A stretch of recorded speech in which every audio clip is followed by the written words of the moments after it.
video ភាគទី2និយាយពី report អញ្ចឹងយើងតពី video ភាគទី1អញ្ចឹងអ្នកដែលអត់តបានមើលភាគទី1ទៅមើលភាគទី1ឡើងវិញអញ្ចឹងយើងចូលក្នុង main.dart មកយើងឃើញ voidman ហើយយើងឃើញ run app provider scope អញ្ចឹងកន្លែង provider scope នឹងជាអីគេអញ្ចឹង provider scope នឹងជាទូទៅយើងត្រូវយល់ពាក្យថា provider សិនបានយើងអាចមកយល់ពាក្យថា provider scope why អញ្ចឹង provider វាជាអ្នក hold នៅ provider ទាំងអស់ដើម្បីឲ្យ app របស់យើងវាអាច access មកកាន់ provider បានគ្រប់កន្លែងហើយ provider ហ្នឹងគឺយើងត្រូវ wrap នៅលើ top wrap នៅលើ widget tree បានន័យថាពួក material app អីហ្នឹងក៏នៅត្រូវនៅក្រុម provider scope ហ្នឹងដែរអញ្ចឹង provider ហ្នឹងគឺជាអ្នក hold provider ទាំងអស់នៅក្នុង app របស់យើងអញ្ចឹងដោយសារតែវាមាន behind the scene វាធ្វើការងារច្រើនប៉ុន្តែយើង keep in mind សិនទៅឲ្យងាយយល់គឺ provider ជាអ្នក hold នៅ provider ទាំងអស់នៅក្នុង app របស់យើងហើយបើយើងចង់ច្បាស់យើងត្រូវទៅរៀនប្រើ provider មួយសិនចំណែកឯ provider យើងមានច្រើនអញ្ចឹងយើងតោះទៅ practice ទាំងអស់គ្នាអញ្ចឹងយើងចូលក្នុង main មកយើងបាន return កន្លែង child នេះខ្ញុំដាក់ app អញ្ចឹង app នេះខ្ញុំបង្កើត separate ផ្ដាច់កន្លែងនេះហើយកន្លែងនេះខ្ញុំ return home screen អញ្ចឹងអត់ទាន់ត្រូវទេអញ្ចឹងជាទូទៅយើងនៅក្នុង Flutter យើងត្រូវដឹងថាយើងមាន material ត្រូវ wrap over អាហ្នឹងវាជាបន្ទាប់ពី scope provider មកកាលណាយើងប្រើ report បន្ទាប់ពី scope provider មកគឺ material app អញ្ចឹងយើងអាច return home screen ដែលយើងបាន create នៅក្នុង previous video អញ្ចឹងយើងនេះ home screen របស់យើងអញ្ចឹង make sure យើងធ្វើការ import home screen កន្លែងនេះហើយបន្តមកទៀតយើងអាចចូលទៅក្នុង home screen យើងនឹងទៅបង្កើតprovider ទាំងអស់គ្នាអញ្ចឹងយើងអាច return scaffold អីចោលមួយសិនទៅហើយយើងនឹងទៅសិក្សាអំពី provider provider នៅក្នុង report វាមានច្រើនវាប្រើតាមកលៈទេសៈវាមាន static provider ដូចជា provider ហើយវាមាន state provider មាន notifier មានមាន stream provider អីផ្សេង and more អូខេវាមានច្រើនប៉ុន្តែឥឡូវយើងមកស្គាល់ពី static provider private provider ធម្មតានេះសិនប៉ុន្តែខ្ញុំមិនទាន់ explain ឲ្យចាំតិចទៀតខ្ញុំ explain detail អញ្ចឹងខ្ញុំសេ code មួយសិនអញ្ចឹង provider គឺជា function បើសិនជាយើងយងទៅតាម documentation គេប្រាប់ថា provider អ្វីទៅជា provider វាគឺជាអ្នក provide បើសិនជាយើងនិយាយបកជាភាសាខ្មែរប៉ុន្តែវា provide គេវា provide something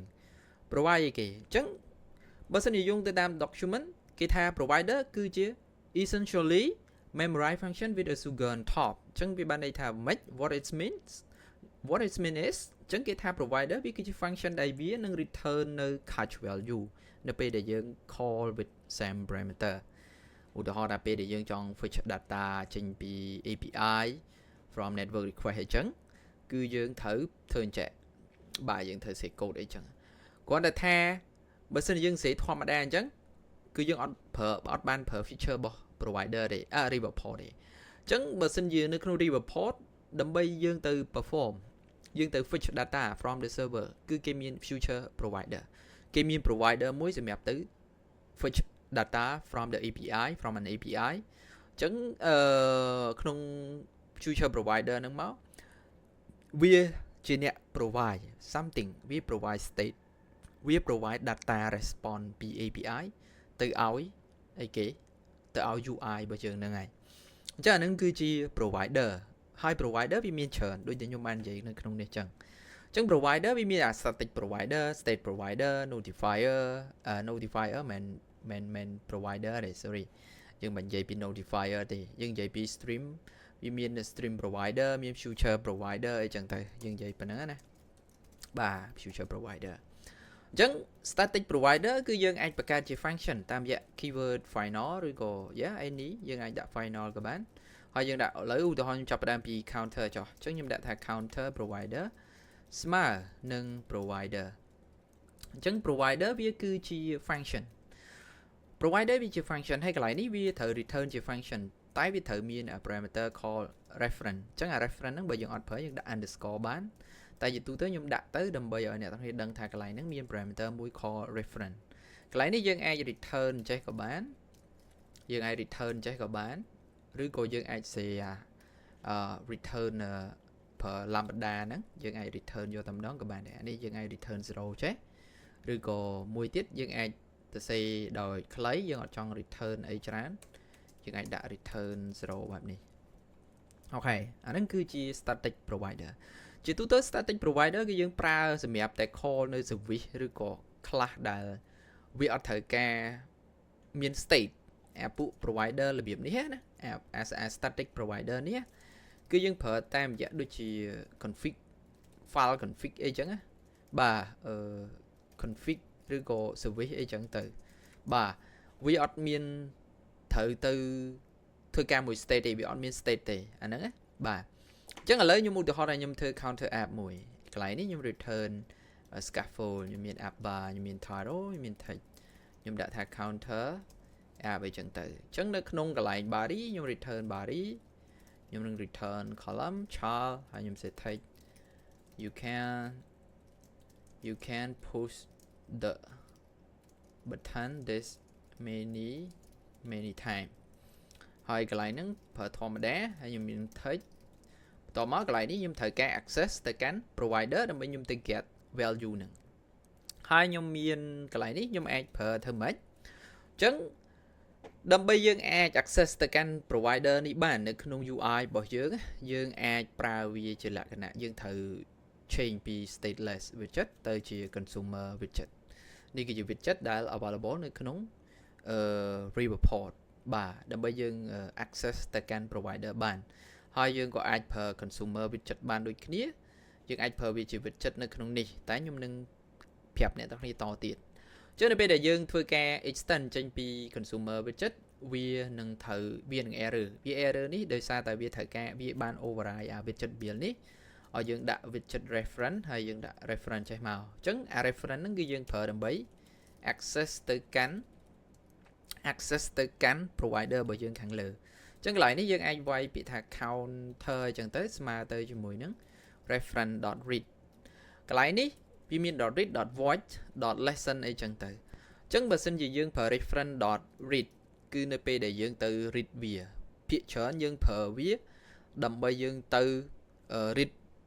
provider អីចឹងណាអញ្ចឹងយើងប្រើ read នេះនៅពេលដែលយើងចង់ perform action យើងហៅវាដូចជា button on scroll អីចឹងណាយើងត្រូវការ access ទៅកាន់ provider ហ្នឹងយើងប្រើ on read តែបើសិនជាយើងចង់ឲ្យវា update UI យើងចង់ lesson វាមើលយើងចង់ចាំស្ដាប់មើលថាតើUI ហ្នឹងយើងចង់ឲ្យវា automatic update អញ្ចឹងយើងអាចប្រើ reference.void ហើយយើង access ទៅកាន់ counter provider អញ្ចឹងជាទូទៅនៅក្នុងកន្លែងនេះបើសិនជាយើងដូចតែខ្ញុំបញ្ជាក់អញ្ចឹងថាវាប្រើសម្រាប់ config service អីផ្សេងប៉ុន្តែបើសិនជាយើងប្រើវាឲ្យមកចូលក្នុង UI អញ្ចឹងឥឡូវខ្ញុំសេមួយសិនអញ្ចឹងវានឹងចេញ0ហើយកន្លែងនេះបើខ្ញុំដូរ style បន្តិចហើយចាំខ្ញុំប្រាប់អ្នកទាំងអស់គ្នាប្រើ font weight .pool font size 4យកឧទាហរណ៍ហើយខ្ញុំ wrap មួយ center widget ហើយប្រើ main access alignment .center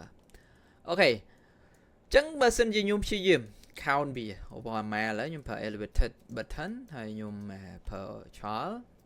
ខ្ញុំប្រើ text ពាក្យថា increment អូខេ increment ហើយយើងចង់ increment នេះផ្សេងយើងអាច perform វានៅក្នុង on press នេះបានពេលយើងចុចទៅយើងធ្វើអីគេអ្វីដែលខ្ញុំចង់បានពេលដែលខ្ញុំចុចទៅខ្ញុំចង់ឲ្យ UI reveal អាកន្លែងនេះវា load ទៅ1 2 3 4 5ដូចយើងប្រើ stateful widget ដែលយើងធ្លាប់រៀនអញ្ចឹងណាប៉ុន្តែជាអក្សរយើងអាច try បានយើងអាចយក reference ហ្នឹងយើងអាច .read ហើយយើងអាច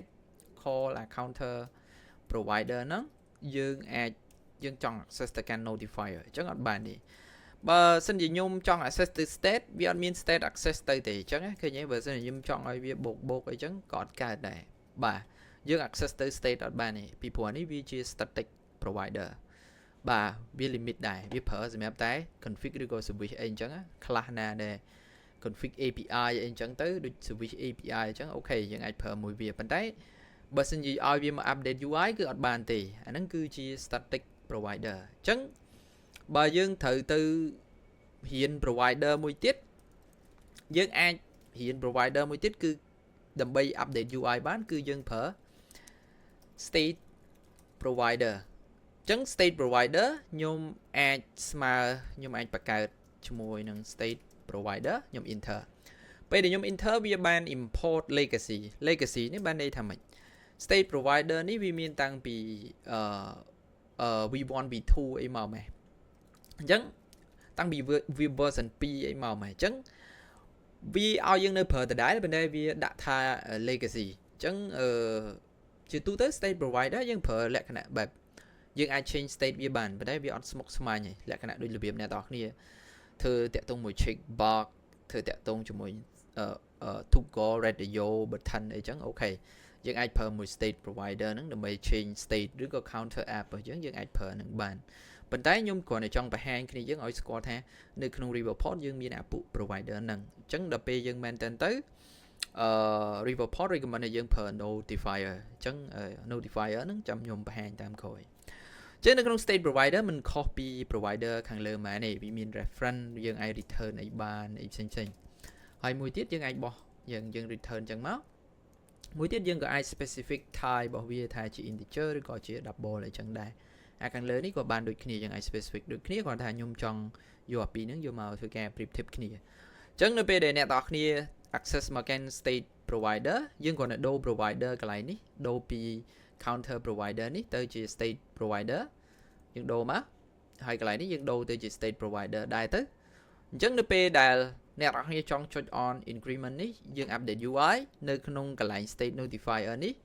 វាមាន notifier យើងអាច access ទៅកាន់ notifier បានហើយយើងអាច dot state ហ្នឹងគឺជា data គឺជា value របស់ provider ហ្នឹងអញ្ចឹងយើងអាចមើលបាន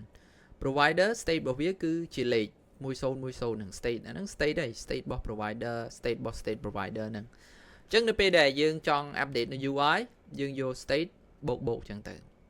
អញ្ចឹងវានឹងអាច update UI បានហើយឥឡូវខ្ញុំ let's try ឃើញទេវាអាច update UI បានហើយ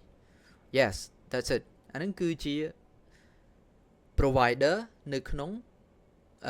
Riverport អញ្ចឹងយើងត្រឡប់មកវិញនៅក្នុង main data អញ្ចឹង scope provider ជាអីអញ្ចឹង scope provider វាជាអ្នក provide វាជាអ្នក hold នៅអា provider ពួកអស់នេះគឺយើងអត់មានត្រូវការយើងអត់មាន concern អីទេ no any concern យើងអត់មានខ្វល់ខ្វាយអីទាំងអស់បាទយើងគ្រាន់តែបង្កើត provider យើងអាចយក view របស់យើង access ទៅកាន់ provider ទាំងអស់ហ្នឹងអញ្ចឹងទាំងអស់ហ្នឹងវាសិតតែបានមកពីscope provider ហ្នឹងអញ្ចឹងបើអ្នកតោះគ្នាលុបអា scope provider ហ្នឹងចោលអ្នកនេះលែង access ទៅបានឃើញទេវា error everything វា error បាត់ហើយ